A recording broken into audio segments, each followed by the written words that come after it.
నా లైఫ్లో ఈ క్యారెక్టర్ మిగిలిపోయింది అనేమన్నా అసంతృప్తి ఏమన్నా ఉందా? అంటే విలన్గా చేద్దామని ఉంది, కాకపోతే సీరియస్గా ఎక్స్ప్రెషన్ ఇచ్చి ఏంట్రా అందనుకో నవ్వుతారు. అంటే అదర్ లాంగ్వేజ్లో విలన్గా చేస్తే యాక్సెప్ట్ చేస్తారా అని నాకు అనిపించింది. ఇప్పుడు మన జైలర్లో వినాయకన్ ఆయన మామూలుగా చూస్తే బాబు పక్కెళ్ళమ్మా అంటాం, స్క్రీనే చూసి అయ్యి బాబాయ్ ఇతనేంటి ఇంత బాగా చేశాడు, రజనీకాంత్ గారు పక్కన ఇతను ఇలా చేశాడా, సో అట్టాగా చేయాలని నా ఉద్దేశం. కొన్ని క్యారెక్టర్స్ మనం ప్లే చేసినప్పుడు అవి హిట్ అవ్వచ్చు, ఫ్లాప్ అవ్వచ్చు. సో అలాంటి టైంలో మీరు ఎలా ఓవర్కమ్ చేస్తారు సార్? వాస్తవంగా చెప్పాలంటే ఉత్సవం సినిమా నా క్యారెక్టర్ చెప్పారు చెప్ప కథ చెప్పలేదు. ఒక సినిమా హిట్ అయిందంటే దాంట్లో నేను ఉన్నాను అనుకోవాలి తప్ప నా వల్లే ఇది హిట్ అయింది అనుకోవటం చాలా తప్పది. ఎందుకంటే నిర్మాత భగవంతుడు అయితే డైరెక్టర్ ఆ గుడి పూజారి, ఈ మధ్యలో ఆర్టిస్టులు ఉన్నారే వాళ్ళందరూ భక్తులు. ప్రసాదం ఏం పెడితే అది తినేసి వెళ్ళిపోవాలి, ఇది కావాలి అని అనకూడదు. మా సెట్కి ఇంతమంది ఆర్టిస్టులు ఉన్నారు అనగానే కోటా శ్రీనివాసరావు గారు ఫోన్ చేసి అరే నీ కారు పంపించవా, ఒకసారి షూటింగ్కి వస్తాను అన్నాడు. ఆయన షూటింగ్ జరుగుతుంటే ఒకప్పుడు మేము వెళ్ళేవాళ్ళం. గణేష్ కూడా సార్, గణేష్ అది వేరు, దాంట్లో నేను మేకప్ మ్యాన్, నేను అసిస్టెంట్. ఫస్ట్ డే ఒక సీన్ చేయగానే బాబాయ్ ఇది సినిమా హిట్ అయితే బెస్ట్ విల్లన్గా ఫస్ట్ అనౌన్స్ చేసేది నీకే అన్న. ఎందుకో నాకు అనిపించింది. ఆయన ఫోన్ చేసి అరే నువ్వు ఏ నోటితో చెప్పావు కానీ బెస్ట్ విలన్ అనౌన్స్ చేశారా, నాకే ఇచ్చారు అవార్డు అన్నాడు. నిజంగా చాలా ఆనందం వేసింది. అర్జున్ని మెచ్చుకోవాలి. ఆ ఓపెన్ ప్లేసు, చలికాలం, మాకు షర్ట్లు లేవు, గెట్టప్ ప్లేసి డైలాగులు చెప్పాడు మాకు.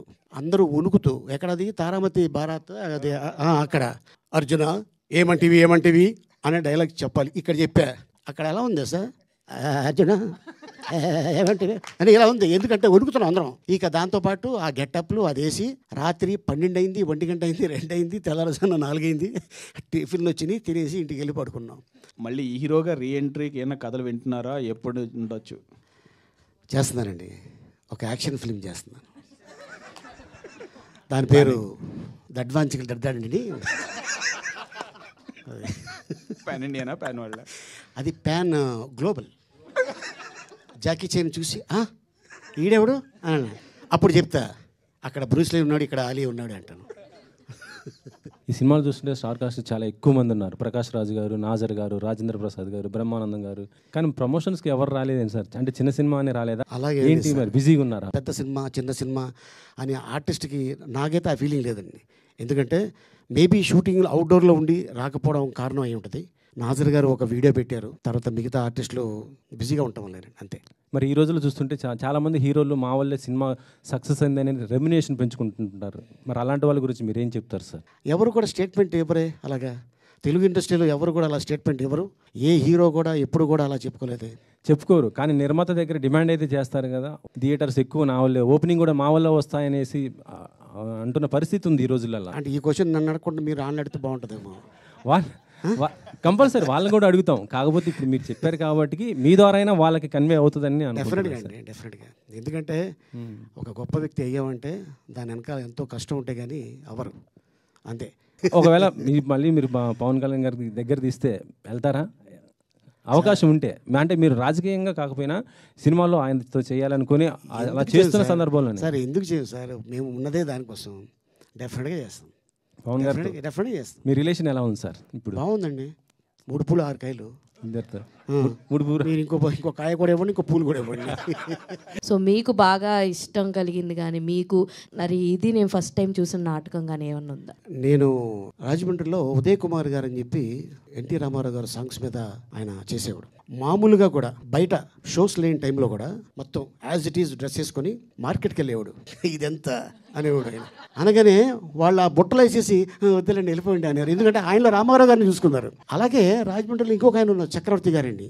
ఆయన అక్కినే నాగేశ్వరరావు గారు యాజ్ ఇట్ ఈజ్ సేమ్. అంటే అప్పట్లో స్టార్స్ తోటి ఫోటో దిగలేము మనం, కనీసం వీళ్ళతోనే దిగుదాం, అంత క్రేజ్ ఉండేది. నేను అది దాని రికార్డింగ్ డ్యాన్స్ అనేవారు, అక్కడికి వెళ్ళేవాడిని. అది అయిపోయిన తర్వాత ఇంటికి వెళ్ళిన తర్వాత అస్సలు ఉండేది.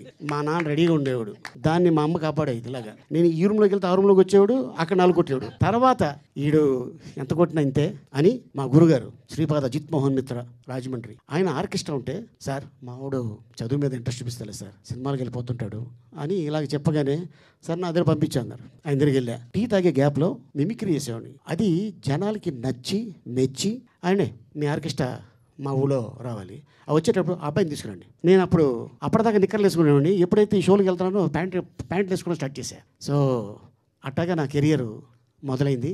సో మీ సినిమాలో చాలామంది స్టార్ కాస్ట్ ఉన్నారు, అంటే ఎవరిని ఎక్కడ తక్కువ చేయకుండా ఎలా బ్యాలెన్స్ చేశారు? ప్రతి పాత్ర కూడా ప్రేమ కథ చెప్పాలి, నాటకాల గురించి చెప్పాలి.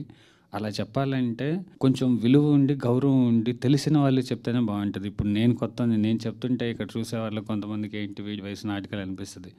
బట్ ఇదే మాట అలీ గారు చెప్తున్నా, బ్రహ్మానందం గారు చెప్తున్నా, ప్రకాష్ రాజ్ గారు చెప్తున్నా, గౌరవం పెరుగుతుంది. త్రివిక్రమ్ గారు ఒక మాట ఉంది కదా సార్, చెప్పే మనిషిని బట్టి విషయం విలువ మారిపోతుందని. ఇలాంటి గొప్ప గొప్ప మనుషులు ఉన్నారు కాబట్టి ఈ విషయం విలువ అందరికీ తెలుస్తుందని అనుకుంటున్నాను. సో అతడు మూవీ రిలీజ్ అయితే బాగుంటుందని మీరు అనుకుంటున్నారు? డెఫినెట్లీ అనుకుంటామండి.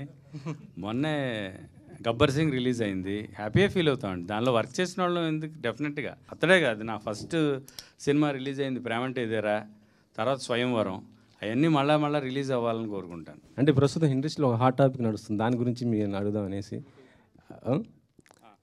మీటు అంటే ఇది జరుగుతుంది కదా,